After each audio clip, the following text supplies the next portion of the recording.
자, 오늘은 역대기상 6장 54절 이하에 나오는 레위인의 거처에 관한 부분을 살펴보겠습니다. 지난번에도 이 도표를 말씀해 드렸죠. 레위 제사장 가문의 거처가 먼저 나오고, 그 다음 레위인의 거처가 나오고, 그 다음에 제사장 가문의 거처가 나오고, 레위인의 거처가 나옵니다. 오늘 이 65절을 이렇게 제사장 가문에 관한 거처에 관한 내용으로 볼 수 있는 이유를 오늘 먼저 생각을 하고 그 다음에 주로 생각을 할 겁니다.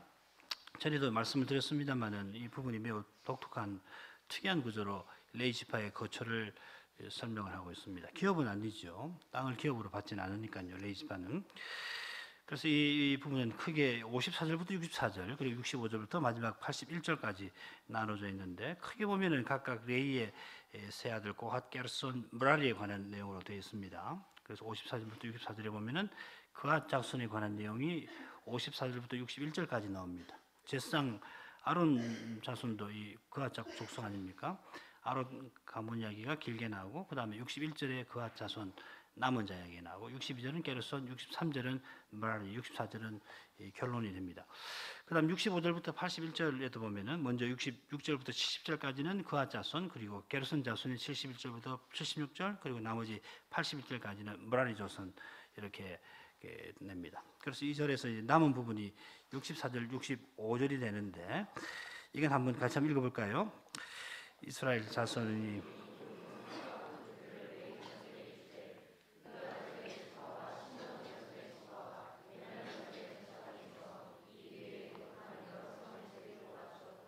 우리 지금 번역대로 하면은 64, 65절이 한 숨에 이어져서 같은 어떤 내용을 표현하는 것처럼 보이는데, 사실은 끊어야 된다는 겁니다.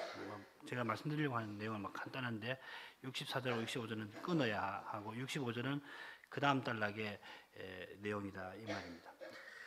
65절이 이제 어떤 의미가 있는가 하는 것을 살필 필요가 있는데, 흔히는 65절을 64절과 함께 54절부터 63절의 내용에 대한 결론으로 봅니다. 주석 중에서도 이렇게 보는 주석이 많습니다. 그러나 이런 견해보다는 우리의 도표대로 보는 것이 좋습니다. 65절을 66절 이하에 나오는 그 내용과 함께 붙여서 보아야 한다는 겁니다. 자, 먼저 우리는 이 역대기상 6장 54절부터 81절이 여호수아 21장 1절부터 42절에서 가져온 것임을 알 수가 있습니다. 그러니까 역대기의 저자가 여호수아서 21장을 인용을 합니다. 그런데 그대로 인용하지 않고 순서를 바꾸기도 하고 내용을 생략하기도 합니다. 도표를 만들어놨는데 집에서 한번 비교해 보시면 됩니다. 그런데 보시면은 역대기상 6장 54절은 여호수아 21장 1절부터 4절까지를 인용하는데 4절 일부만 인용을 합니다. 그 다음에 55절은 그런데 5절을 인용하는 것이 아니고 여호수아 21장 11절을 인용하고, 그런 식으로 55절부터 60절까지는 여호수아 21장 11절부터 19절까지를 비슷하게 혹은 일부를 인용을 합니다. 그리고 61절에는 여호수아 21장 5절을 인용하고 62절은 6절, 그렇게 해서 64절까지 8절을 인용하고 65절은 9절에서 인용을 합니다. 그런 다음에 이제 66절부터 마지막까지는 여호수아 21장 20절부터 42절까지 내용을 쭉 인용을 합니다. 좀 특이하게 되겠죠, 그죠? 그대로 하는 것이 아니라 중요한 부분을 앞으로 끌어들이면서 본문의 배열을 조금 조정을 했습니다. 이제 옆에 비교 내용을 보시면은 단지파 내용이 생략됐다는 거, 이런 것들이 나올 겁니다. 이게 아주 중요한 내용이 됩니다.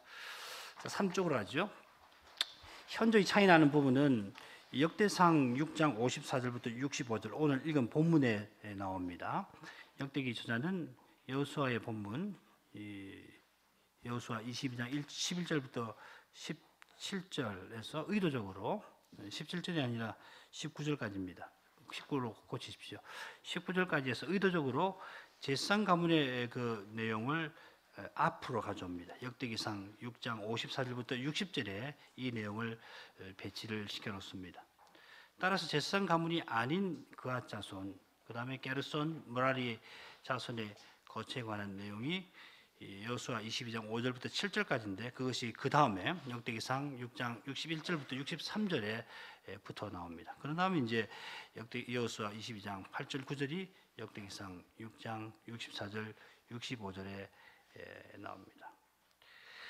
자, 왜 이렇게 했을까? 이제 그걸 규명하려고 하는 건데요. 아주 간단합니다. 사실은 결론은 매우 간단합니다. 좀 실망스러울지 모르겠지만 65절이 64절과 붙느냐 아니면 65절을 66절과 붙여서 생각해야 되느냐 뭐 그건데요.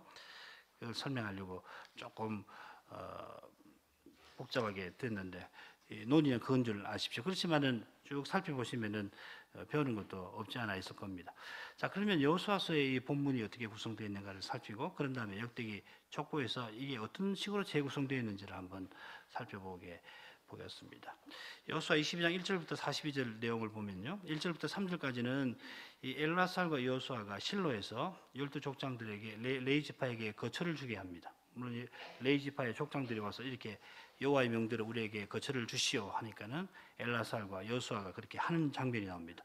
그 다음에 이제 먼저 그앗 중에 아론 자손이 제비를 뽑았다는 내용이 4절에 나오고 그 다음에 남은 그앗 자손이 그 다음에 게르손 6절, 므라리 7절 그리고 8절에는 이스라엘이 제비 뽑아 레위 사람들에게 준 성읍과 그 들이라라는 표현이 나옵니다. 무슨 말이냐면은 4절부터 7절까지의 내용을 결론적으로 요약한 내용이 8절이 되는 거죠. 자, 그런데 그 다음에 9절부터 19절에 다시 아론 자손의 거처를 받은 내용이 자세하게 나옵니다. 그 다음에 그앗 자손, 남은 그앗 자손이 20절부터 26절, 그 다음에 게르손, 므라리가 비슷한 분량으로 이어져 나옵니다. 그리고 41절, 42절에는 레위 사람이 이스라엘 자손의 기업 중에서 얻은 성과 들. 그러니까 8절하고 똑같은 결론이 41절, 42절에 반복이 되어 있죠. 그러니까 하나의 서론이 1절부터 3절에 나오고 동일한 구조를 가진 내용을 가진 그 부분이 두 번 반복되는 흥미로운 구성으로 되어 있습니다. 두 종류가 되는 거죠. 4절부터 8절까지, 4절부터 7절까지 짤막하게 나오고 8절에서 결론을 한번 맺고 그 다음에 19절부터 이 40절까지 길게 다시 반복을 하고 그 다음에 결론을 맺고 이런 방식으로 되어 있습니다. 그런데 역대기 저자는 여호수아 22장 1절부터 3절은 전혀 인용을 하지 않습니다. 생략해 버립니다. 그리고 4절부터 19절의 내용을 대폭 수정을 하게 됩니다. 아까 우리 본 건데 다시 한번 확인하죠. 역대기상 6장 54절부터 60절은 어디서 오냐면은 여호수아 22장 4절하고 10절부터 17절, 19절까지일 겁니다. 아마 19절까지가 옵니다. 그 다음에 61절은 여호수아 22장 5절에서 62절은 여호수아 22장 6절, 그 다음에 63절은 여호수아 22장 7절, 그리고 64절은 결론인데 그대로 여호수아 22장 8절 결론을 그대로 가져옵니다. 역대기상 6장 54절부터 64절의 본문이 여호수아 22장 1절부터 19절에서 그 위치를 변경을 시켜 가져왔는데 의도적으로 빠뜨린 것이 하나 있습니다. 그게 22장 9절입니다. 22장 9절이 역대기상 6장 65절입니다. 그 문제의 구절입니다. 이 절은 10절부터 19절과 마찬가지로 여호수아 22장 10절부터 19절과 마찬가지로 아론 지파에 관한 내용입니다. 역대기 저자는 여호수아 22장 9절부터 20절에서 나머지 10절부터 20절은 앞으로 가져오고 9절만 역대기상 6장 55절에 남긴 겁니다. 따라서 6장 55절은 54절하고 붙이면 안 되고 66절 아론 자손에 관한 내용으로 독립을 시켜야 한다는 겁니다. 이런 이야기를 왜 하는지 일단 이 본문이 이렇게 재구성을 했는데 왜 재구성을 이렇게 했을까요? 우리 다음 시간에 이제 그걸 생각을 해야 될 겁니다. 왜 여호수아서를 그대로 가져오지 않고 밑에 있는 내용을 올리고 한 절을 독립을 시켜서 이렇게 별도로 재구성을 했을까? 실수일까? 오늘날 학자들은 아주 교만해 갖고서 실수라고 그러거든요. 역대기를 쓴 사람이 실수로 혹은 생각이 깊지 못해서 뭐 그렇게 했다. 빤한 내용을 그렇게 실수를 했다 그렇게 하는데 우리는 뭐 절대 그렇게 생각할 수 없죠. 그 의도가 있을 겁니다. 근데 틀림없이 그 의도 중 하나는 뭐냐면은 여호수아 시대하고 지금 역대기를 쓴 시대는 전혀 다른 시대죠, 그죠? 처음 가나안에 들어갈 시점이고 여기는 다시 포로에서 돌아와 가지고서 다시 이스라엘로 돌아와서 예루살렘 성전을 재건한 직후입니다. 그렇게 족보를 다시 제시하는데 여호수아서에서 기록된 것하고 다르게 변경을 시켜가지고서 제시를 하는 겁니다. 뭘 강조하기 위해서? 혹은 이렇게 해야 할 이유가 무엇이었겠는가? 그걸 우리가 찾아야 될 겁니다. 다음 시간에 제가 그런 이야기를 하게 될 겁니다. 자, 그런 정도로 문제의식을 갖고서요. 그 다음에 이제 첫 번째 내용을 살펴보도록 하겠습니다. 첫 번째 내용은 역대기상 6장 54절부터 64절까지입니다. 레인의 거처 전체의 개요에서 오른편 칸에 나온 대로 이건 아닙니다. 제가 수정을 하겠습니다.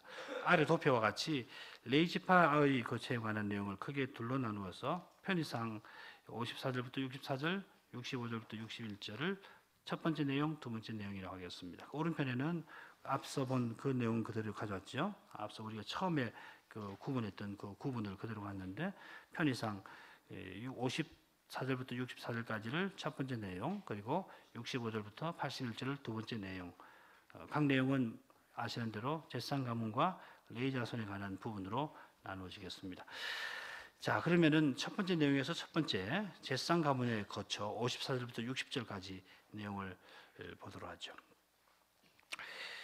자, 우선 54절의 처음 내용은 전체 레위 지파에 관한 겁니다. 6장 54절 저희의 거한 곳은 사방 지경 안에 있으니 그 향기는 아래와 같으니라. 아론 자손 곧 그핫 족속이 먼저 제비를 뽑았으므로.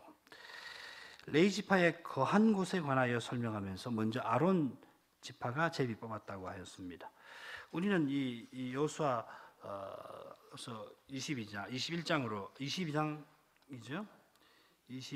가면은 그 처음에서 정황을 우리가 알 수가 있겠습니다. 5페이지로 가가지고서 1절부터 4절까지인데 제가 홀수절 여러분이 짝수절 읽어주시기를 바랍니다. 때에 레위 사람의 족장들이 제사장 엘르아살과 눈의 아들 여호수아와 이스라엘 자손의 지파 족장들에게 나와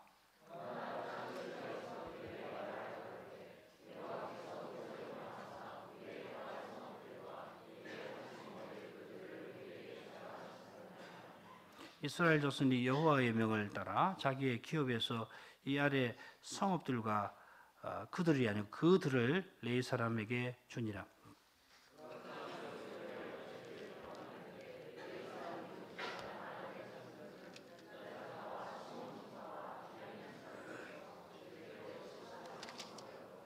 예, 22장이 아니라 21장인데요. 제가 앞에 계속 22장이라고 했는데 여호수아 21장으로 고치십시오. 레위 사람들의 그 족장들이 대지상 엘라살, 여호수아 그리고 12지파의 족장들에게 나와서 성읍과 그들을 달라고 합니다. 그리고 이는 여호와께서 모세로 명하신 일입니다. 여호수아 13장 33절 오직 레위 지파에게는 모세가 기업을 주지 아니하였으니 이는 그들에게 말씀하심 같이 이스라엘 하나님 여호와께서 그 기업이 되심이었더라. 여호와께서 레위 지파에게 친히 기업이 되어 주신 까닭에 다른 지파처럼 땅을 기업으로 주지 아니하셨습니다. 명을 그렇게 내리셨고 그 명령을 따라서 기업 말고 거할 곳을 달라 하였습니다. 여호와께서 친히 기업이 되어 주셨다 하는 것은 레위 지파가 하나님을 가까이 하는 일을 맡았다 하는 뜻입니다. 여호수아 18장 7절 상반절 같이 읽어보죠. 레위 사람은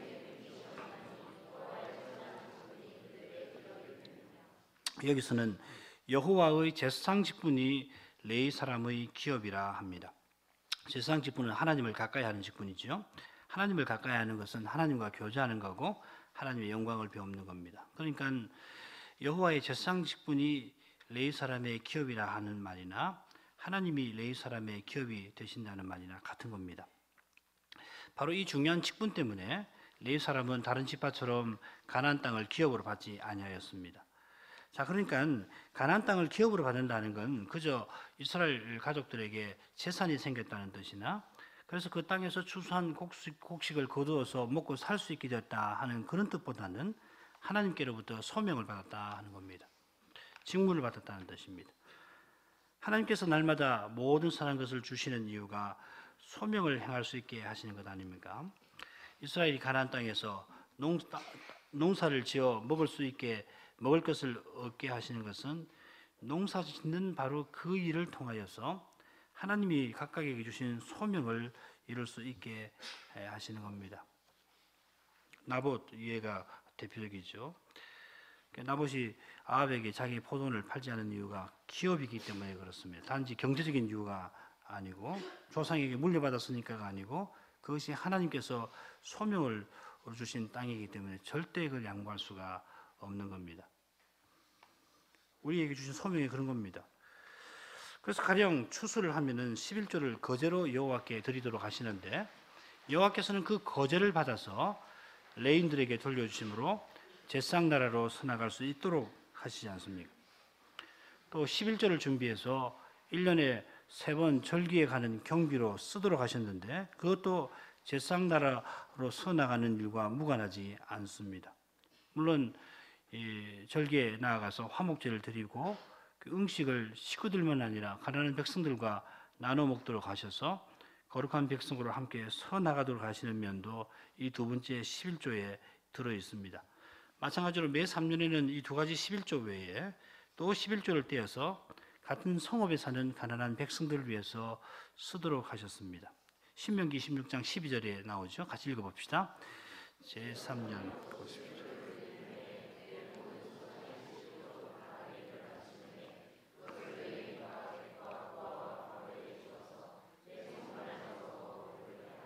이스라엘이 11조를 드렸다고 하는 말을 흔히 쓰는데 실제로는 1년에 10분의 1을 2번 내는 거죠. 한 번은 거제로 레인에게 드리는 거고 주님께 드려서 레인에게 돌아가게 하는 거고 또 한 번은 이 절기에 나가는 예배 경비로 쓰는 거고 또 3년에 한 번은 또 한 번 세 번째 11조를 내어서 이렇게 가난한 백성을 위해 쓰도록 했습니다.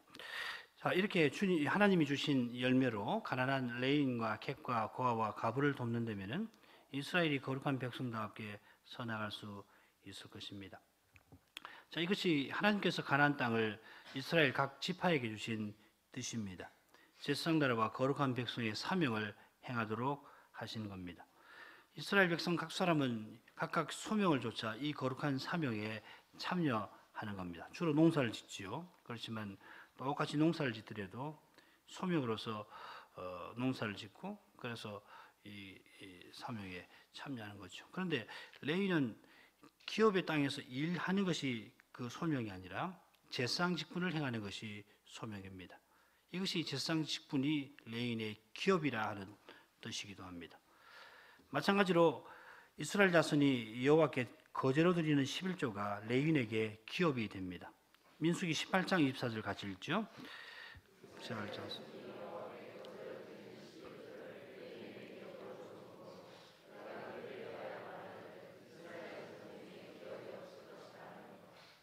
여기서도 11조가 그저 레위인의 생계를 위한 수단이라는 뜻이 아닙니다. 레위인들이 백성들에게 11조를 무슨 봉급받듯이 받는 것도 아닙니다. 이스라엘 백성들은 11조를 거제, 곧 제사로 하나님께 드립니다. 거제로 드린다는 것은 이스라엘이 추수한 모든 곡식이 하나님의 것이라 그렇게 인정을 해서 드린다 하는 뜻입니다. 이스라엘의 모든 추수가 하나님의 것일 뿐만 아니라 그걸 대표해서 드리는 거제는 하나님의 것으로 특별히 드린 겁니다. 외형적으로는 이스라엘이 레인에게 와서 11조를 가져다가 그들에게 드리는 형식입니다. 그게 거제입니다. 요제 거제가 있죠, 그죠? 이 거제는 그저 가져와서 드리는 겁니다. 우리 한자로 하면은 거제 들거자를 씁니다만은 들어서 뭐 하나님께 드립니다는 뜻인데 그것 아니고요. 우리 성경에는 요제가 들었다 나왔다는 거고요. 이 거제는 가져오는 겁니다. 형식으로는 그렇습니다만 실제로는 하나님께서 그 거제를 받아서 레인에게 돌려주시는 겁니다. 우리 헌상도 그렇죠. 우리가 헌상을 하면은 하나님이 받으시는 거고 하나님은 재직회에다가 이 헌상금을 돌려주셔서 쓰게 하시는 겁니다. 하나님께서 주시는 이유는 그것으로서 제사장 직분을 행하라 하는 겁니다. 이스라엘이 제사장 나라답게 서 나가는데 쓰라 하시는 겁니다. 그래서 이스라엘이 11조를 규례대로 드린다면은 레위는 백성들보다 몇 배나 많은 수입이 생기게 됩니다. 이처럼 넉넉하게 레위인에게 주신 것은 생계의 염려가 전혀 없이 이 거룩한 소명에 힘써 나가도록 하신 겁니다. 11조와 함께 화제물이 레위인의 기업이 됩니다. 여호수아 13장 14절 같이 읽어보죠. 오직 레위 지파에게는 여호수아가 기업으로 준 것이 없었으니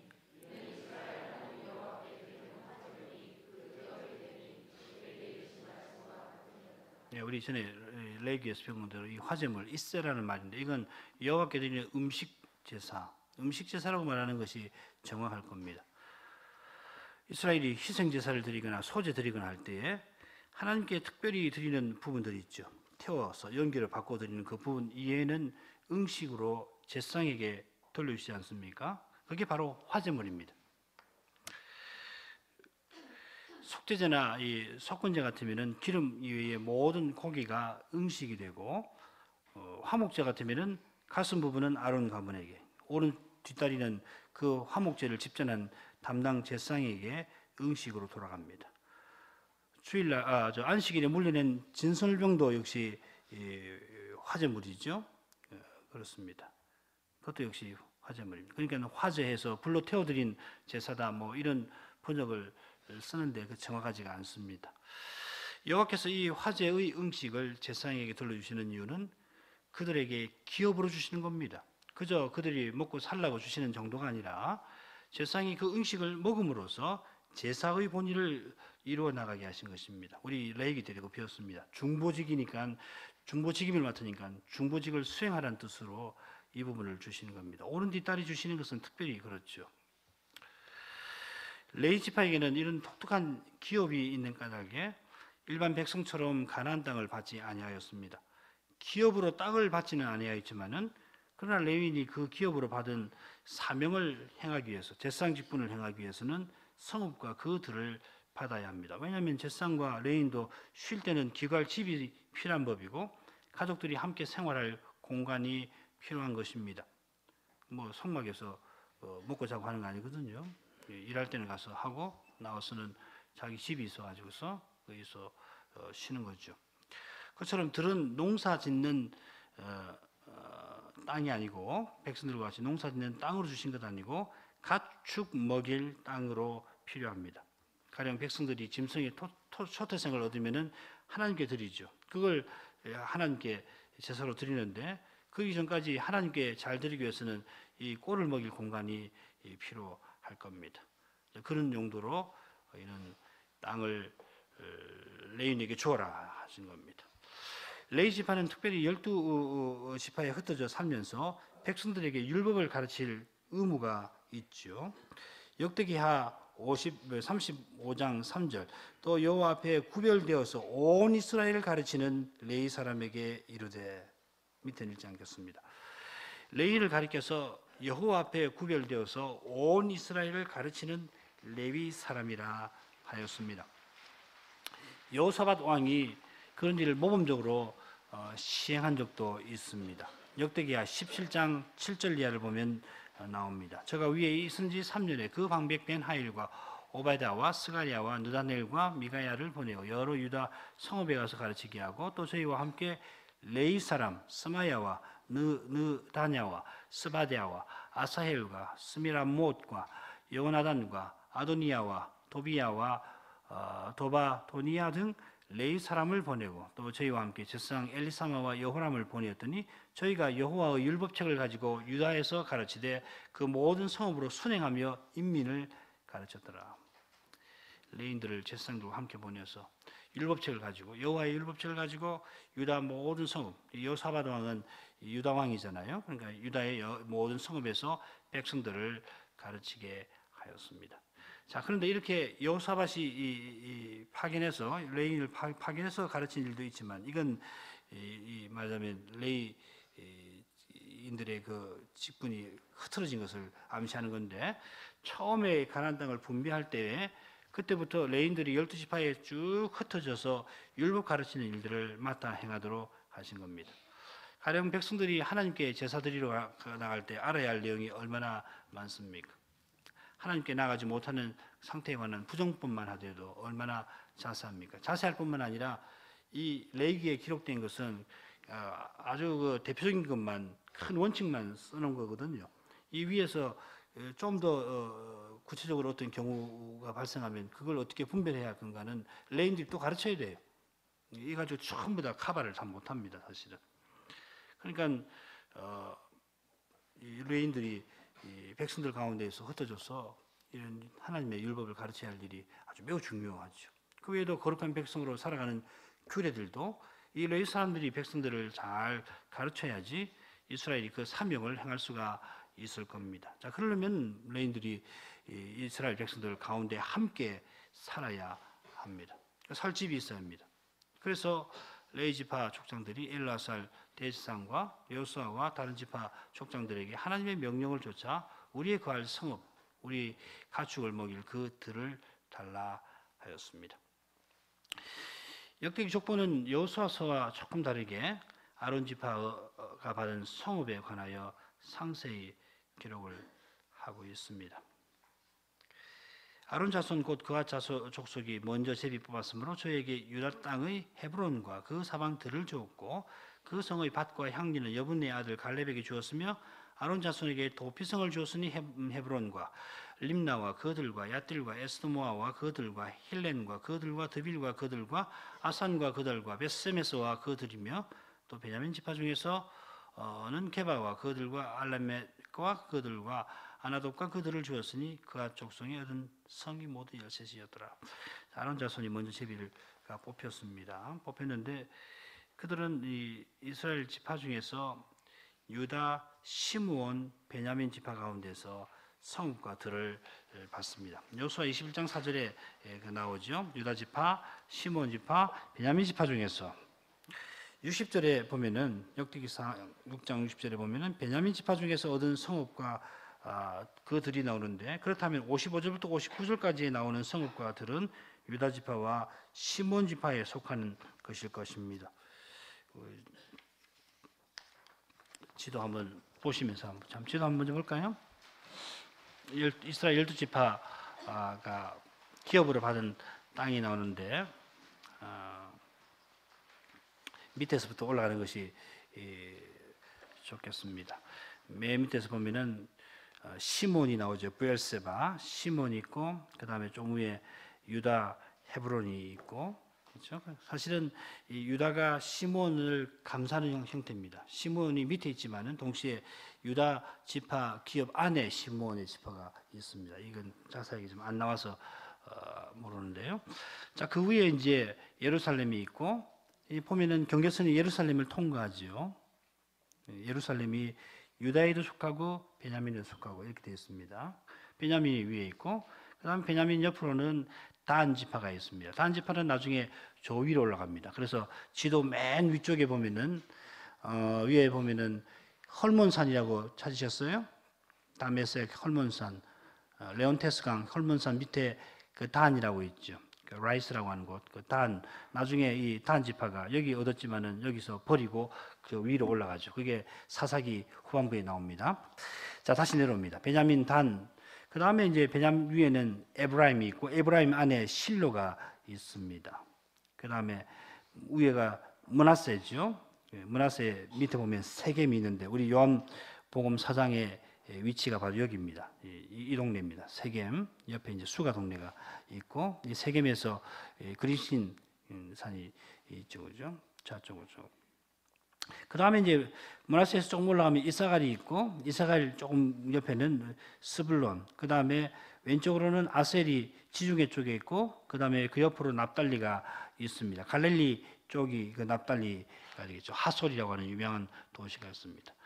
그 갈릴리 바다 동편으로, 납달리에서 동편으로 가면 이 므낫세 반지파가 있습니다. 굉장히 땅이 크지요. 헐몬산부터 해가지고 저 밑에까지. 그 다음에 이제 그 밑에는 갓 지파가 이 팔레스타인 요단강 동편 중간 쪽에 있고요. 그리고 쭉 내려오면은 루벤이 있습니다. 그래서 모두 12지파가 이렇게 땅을 차지했습니다. 므낫세, 그다음에 반지파, 갓지파, 그리고 루벤, 이 세 지파, 두 지파 반이 먼저 땅을 차지했고, 그리고 함께 건너가서 나머지 땅을 정복하고 이렇게 나누었습니다. 자, 이 지도를 보시면서 들으십시오. 다시 오십시다. 그쪽에 이 지파들, 유다, 시몬, 베냐민. 그 시몬은 유다 안에 포함되어 있어서 사실은 유다의 통합된 그런 지파같이 움직입니다. 자, 이 지파들이 갖고 있는 공통점이 무엇인가 금방 아실 겁니다. 왕들을 배출한 지파들입니다. 물론 제비 뽑는 그 시점에서는 아직 왕이 없죠. 그 나중에 사울왕 사무엘 시대에 와야 되니까요. 300년 뭐 지나가지고서 아직 없지만은 흥미롭게도 유다와 베냐민이 왕을 배출하게 됩니다. 이 사실과 관련되는 것은 뭐냐면은 이 두 지파가 예루살렘을 기업의 땅으로 받았다 하는 사실입니다. 매우 흥미로운 점입니다. 여호수아 15장 1절부터 8절 같이 한번 읽어보죠. 유다 자손의 지파가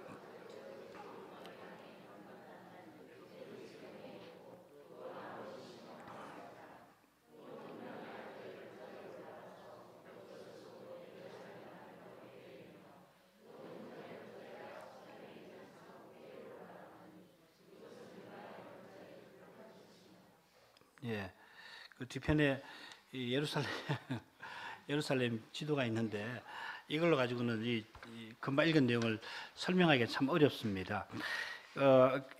흰놈의 골짜기만 설명을 드리죠. 그 지도 맨 밑에 보면 흰놈 골짜기가 있죠. 이 골짜기가 여기서 밑에서부터 해가지고 왼편으로 뱀의 못이라고 하는 곳이 있지 않습니까? 그쪽으로 쭉 타고 올라갑니다. 왼편으로 해서. 그러니까 서쪽이죠, 그죠? 지금 남편인데 흰놈의 골짜기는 예루살렘 남편에 있죠.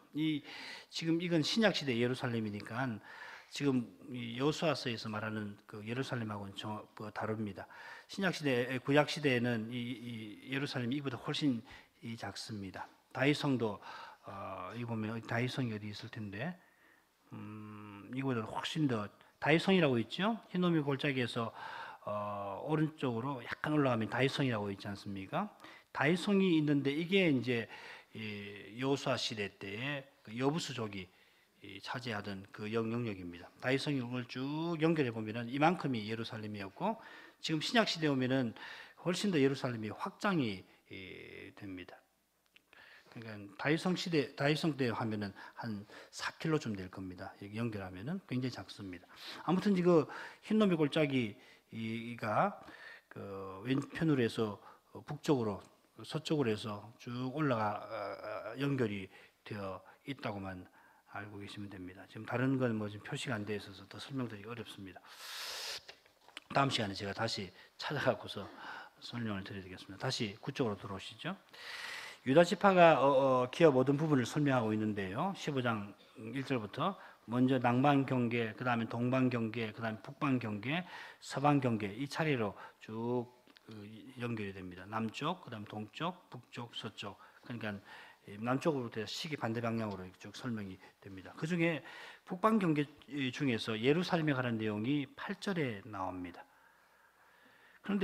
그러니까 유다가 이 예루살렘을 기업의 땅으로 받았죠. 그런데 베냐민도 역시 마찬가지입니다. 여호수아 18장 11절 같이 한번 읽어보죠. 11절 16절 같이 읽죠. 베냐민 자손의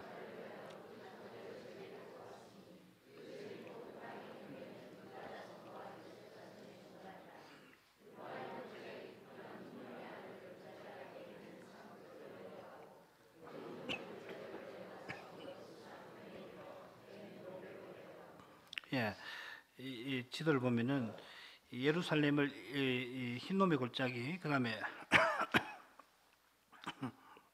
로바임 골짜기로 해가지고서 서로 반반 나누어서 예루살렘을 그 기업으로 받았다 이렇게 이해하시면 됩니다. 유다와 베냐민이 예루살렘을 거의 절반 나누어 가지고서 기업으로 받았는데, 그런데 레위인이 이스라엘 지파 중에서 흩어져 살 때에 제사장 가문은 이 유다 지파, 시몬을 포함해서 유다 지파, 그다음에 베냐민 지파에서 거할 성읍을 그들을 받습니다. 왜 그렇게 했는가?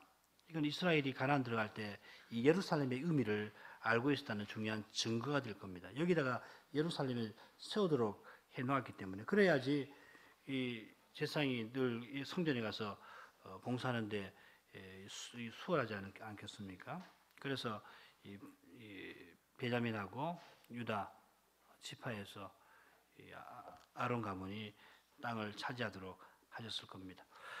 자, 그 다음으로 우리가 중요하게 생각할 부분은 뭐냐면, 헤브론이 여분네의 아들 갈렙에게 주신 기업이라 하고 특별히 언급한 내용입니다. 전에 우리 여호수아서에서 이 기업을 나누는 본문의 구조를 살피면서 이 갈렙이 얼마나 중요한가 하는 것을 언급한 적이 있죠. 이 10쪽으로 와보시면은 여호수아 13장부터 24장까지가 이 기업을 분배하는 내용인데, 여기 보면은 뭐 지파들에게 땅을 나눠줬다는 이야기가 나오는데, 개인이 기업을 얻은 경우가 두 가지가 나옵니다. 갈렙하고 여호수아입니다. 그리고 이 갈렙하고 여호수아가 서로 짝을 이루고 있습니다. 한번 보시죠. 처음에 여호와께서 여호수아에게 지시하는 내용이 나오고요. 그 다음에 요단 저편 땅, 두 지파 반이지요. 므낫세, 그 다음에 갓, 그 다음 루벤 지파가 기업을 얻은 거, 그 다음에 레위인의 문제를 언급이 되고, 그 다음에 이제 갈렙이 왜 기업에 관한 언급이 있습니다. 그 열절이죠. 그 다음에 이제 유다 지파 기업하고 요셉 지파의 기업이 나옵니다. 이게 참 흥미로운 겁니다. 이 장자 집안하고 관계되는 거죠. 그 다음에 실로의 성막을 씁니다. 유다 지파하고 요셉은 기업을 얻는데 적극적이었는데, 나머지 지파들은 매우 소극적이었죠. 그래서 실로에다가 성막을 세워놓고 이렇게 기업 얻는데 지체하면 쓰겠느냐. 그래서 제비를 뽑습니다. 그래서 다른 지파 이야기가 나오는데, 그 다음에 보면은 여호수아의 기업 이야기가 또 언급이 되어 있습니다. 여기도 여기 두 절로 언급이 되어 있죠. 그 다음에 레인의 도성 이야기가 나오고, 그 다음 요단 저편 지파에 대한 이야기가 다시 나오고, 여호수아의 고별 연설이 나옵니다. 그래서 이 교차적으로 잘 구성이 되었습니다. 이스라엘이 가나안 땅을 기업으로 얻는 일에 있어서 갈렙이 여호수아와 함께 특별히 언급이 되어 있는 겁니다. 이는 그가 여호수아와 함께 가나안을 정탐할 때 믿음을 보여준 사실이 있고, 또 가나안을 정복할 때 그 흰 머리카락을 휘날리면서 장군으로서 앞장선 사실과도 관련이 될 겁니다. 말하자면 이 갈렙의 삶이 기업의 의미를 특징적으로 보여주기 때문에 그가 기업 얻는 일을 특별히 언급을 했을 겁니다. 물론 여호와께서 갈렙에게 기업과 관련해서 특별히 약속해 주신 일도 있습니다. 그 다음 우리가 주목할 표현은 도피성입니다. 위에 도표에서 레인의 도성이라고 언급된 부분에 이 부분이 다뤄져 있습니다. 여호수아 20장에 특별히 이 도피성 이야기가 나오는데, 길지만 한번 읽어보는 것이 좋겠습니다. 제가 홀수절, 여러분 짝수절, 구절을 같이 읽어보죠. 여호와께서 여호수아에게 일러 가라사대,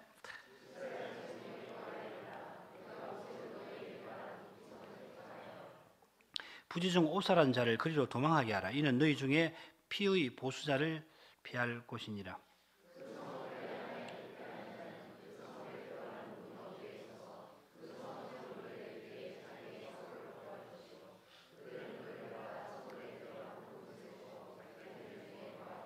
피의 보수자가 그 뒤를 따라온다 할지라도 그들은 그 살인자를 그 손에 내어주지 말지니, 이는 본래 미워함이 없이 부지 중에 그 이웃을 죽였습니다.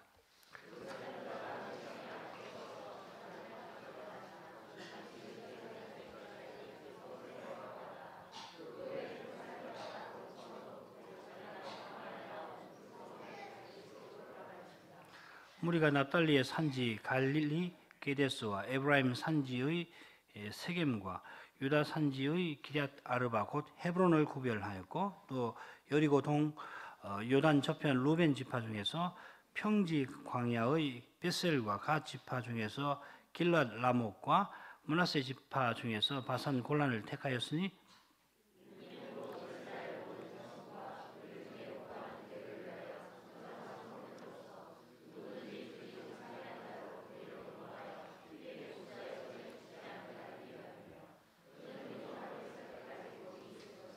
예, 1절부터 3절까지는 도피성 제도에 관한 전반적인 내용이 됩니다. 도피성은 오살한 자, 이 미워하지 않고 이 부지 중에 그 이웃을 죽인 자가 피할 수 있는 곳입니다. 고의로 죽인 사람은 도피성에 들어갈 수 없습니다. 뭐 성전에 들어가더라도 끄집어내서 죽입니다. 그러나 고의가 없이 미워하는 마음이 죽이려 하는 것이 없이 사람을 죽인 사람은 이 도피성에 들어가서 피해 보수자를 피할 수 있습니다. 피해 보수자는 누구냐면 자기 형제가 죽을 때에 그 형제를 위해서 복수하는 사람을 가리킵니다. 이 보복을 금지하신 건데 이건 이스라엘이 거룩한 백성으로 선항하게 하시는 것이었습니다. 우리 로마서 12장 그 끝에 보면 이 보복의 문제가 거룩한 사회로 선항하는데 얼마나 중요한 문제인가 살핀 바가 있죠. 아무에게도 악으로 악을 갚지 말고 모든 사람 앞에서 선한 일을 도모하라. 할 수 있거든 너희로서는 모든 사람으로 더불어 평화하라. 내 사랑하는 자들아 너희가 친히 원수를 갚지 말고 진노하심에 맡기라. 기록되었을 때 원수 갚는 것이 내게 있으니 내가 갚으리라고 주께서 말씀하시니라. 내 원수가 줄이거든 먹이고 목마르거든 마시오라. 그리함으로 내가 숯불을 그 머리에 쌓아 놓으리라. 악에게 지지 말고 선으로 악을 이기라. 이 거룩한 백성으로 선나가려면 거룩한 사랑으로 선을 붙잡고 악을 멀리하고 선을 붙잡고 나가야 하죠. 로마 12장 9절에 천명되어 있는데 이 사명을 이루고 나가는 길에 있어서 이 보복이라고 하는 중대한 숙제가 있습니다. 우리 로마 송말 때 여러 번 살폈습니다. 하나님 백성이 악으로 악을 갚으려고 한다면 거룩한 사회로 설 수 없습니다. 악으로 악을 갚는 것은 악이지요. 그럼 거룩한 사회는 되지를 못하는 겁니다. 그 방법은 선으로 악을 이기는데 거기서만 거룩한 백성으로서 사명을 이룰 수가 있겠습니다.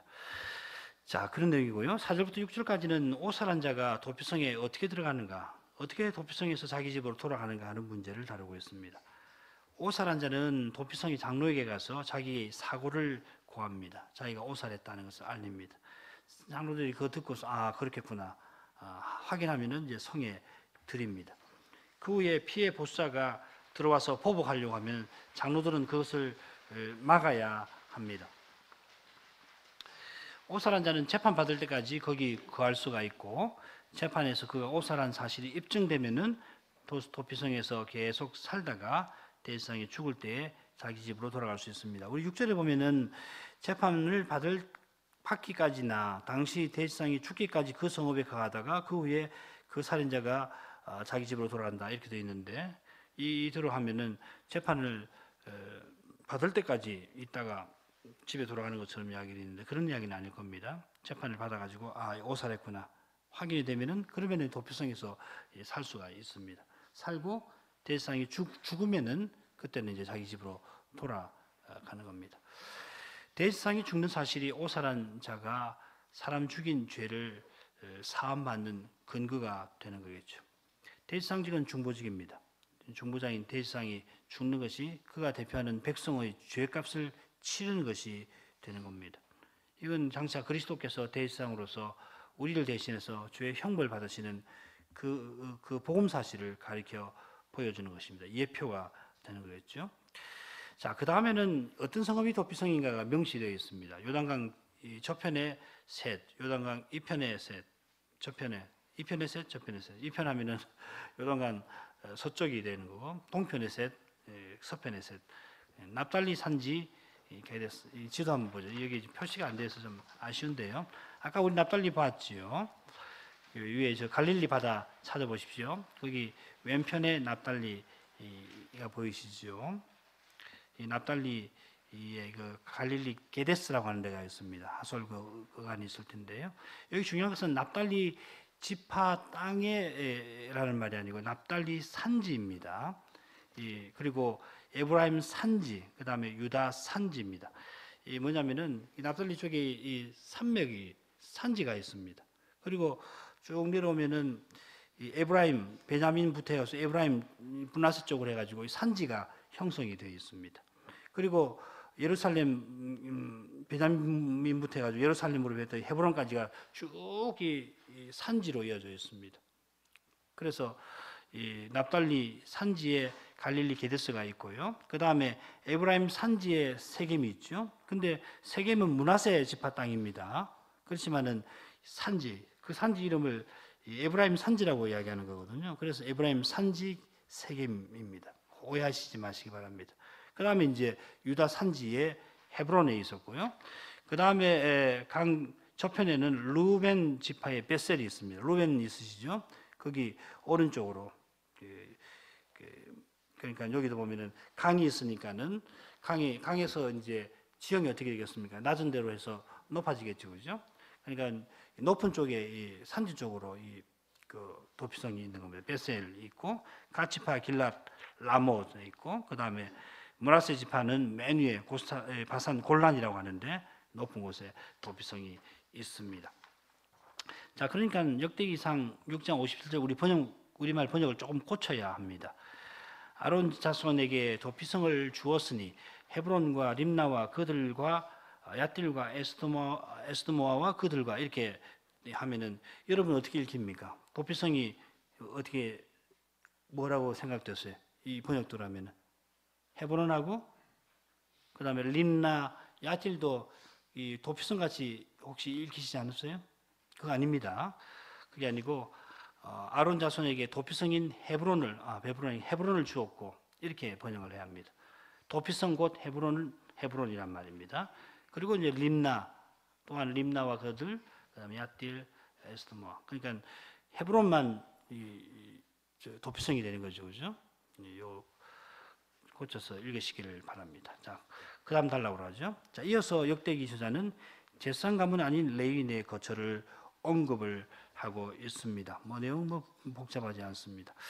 그와 자손의 남은 자에게는 므낫세 반지파 족속 중에서 제비파와 10성을 주었고 게르손 자손에게는 그 족속대로 이사갈 지파와 아셀 지파와 납달리 지파와 바산에 있는 므낫세 지파 중에서 13성을 주었고 므라리 자손에게는 그 족속대로 루벤 지파와 갓 지파와 그 다음에 스불론 지파 중에서 제비파와 12성을 주었더라.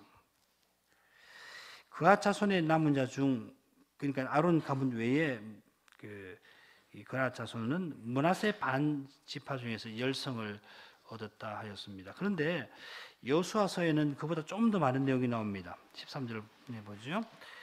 그 남은 그앗 자손에게는 에브라임 지파의 가족과 단 지파와 므낫세 반 지파 중에서 제비대로 10성읍을 얻었으며 이렇게 되었습니다. 다시 한번 지도 보시죠. 지도 보시면은 에브라임 베냐민 위에 에브라임 있죠. 유다와 베냐민은 아론 가문이 받았습니다. 여기서 그 거할성 얻었고 그다음에 에브라임하고 그다음에 에브라임에서 왼쪽으로 하면 단이 있죠. 그다음에 므낫세 반지파 요쪽으로 이제 그앗 자손들이 거할 것을 얻은 겁니다. 근데 에브라임 지파하고 단 지파이라는 내용이 역대기상에는 빠져 있습니다. 생략을 해놨습니다. 왜 그랬을까? 에브라임 문제는 우리가 한번 다뤘죠. 역대기상 6장에서 우리가 에브라임 문제는 다룬 기억 나시죠? 대지상 족보 이야기하면서 에브라임 문제를 우리가 시편 몇 편이죠? 시편의 말씀하고 관련해서 다룬 기억이 나실 겁니다. 단 지파는 안 논다고 말씀드렸죠. 족보에서. 왜 그런가? 그러니까 여호수아서에 이런 내용이 있는데 실수로 빠뜨린 게 아니고 의도적으로 빠뜨린 겁니다. 그러니까 이 바벨론 포로에서 돌아와 가지고서 그 시점에서 볼 때 어떤 이유로 해서 이걸 빼놓는 거죠. 왜 뺐을까? 그걸 우리가 연구를 해서 생각을 해야 할 겁니다. 그렇게 하고서 이 족보를 읽을 때 그런 의미가 있겠구나 생각할 수 있겠죠. 자, 게르손 자손은 이사갈, 여기 이사갈은 므낫세 위에 있죠, 그죠? 므낫세 위에 이사갈, 그 다음에 아셀, 저기 대서양 쪽에 지중해 쪽에 있고요. 그 다음에 바산에 있는 요단 저편에 있는 므낫세 지파, 그 오른쪽으로 가면 나오죠. 거기서 13성을 받았습니다. 여호수아서 갔습니다. 므라리는 루벤, 저 밑에 루벤, 그 다음에 바로 있는 갓, 그리고 스불론, 여기서 12성읍을 받았습니다.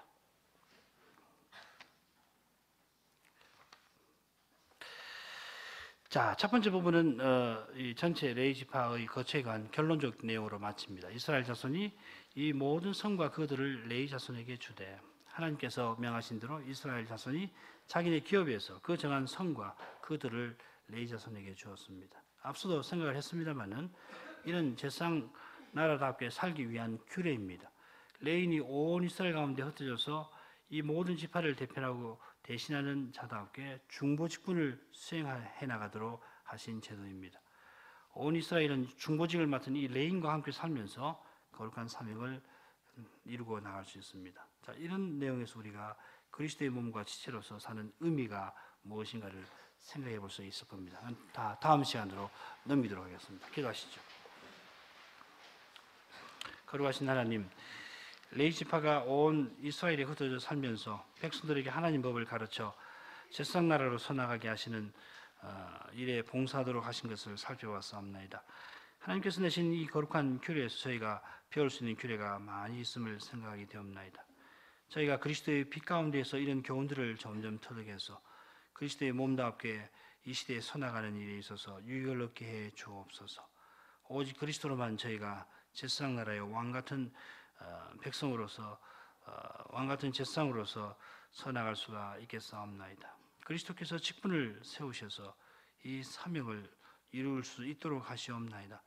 저희가 이런 실질이 항상 있어서 늘 굳건히 서 교회의 거룩한 사명을 이루고 나갈 수 있게 해 주옵소서. 예수님 이름으로 기도합나이다. 아멘.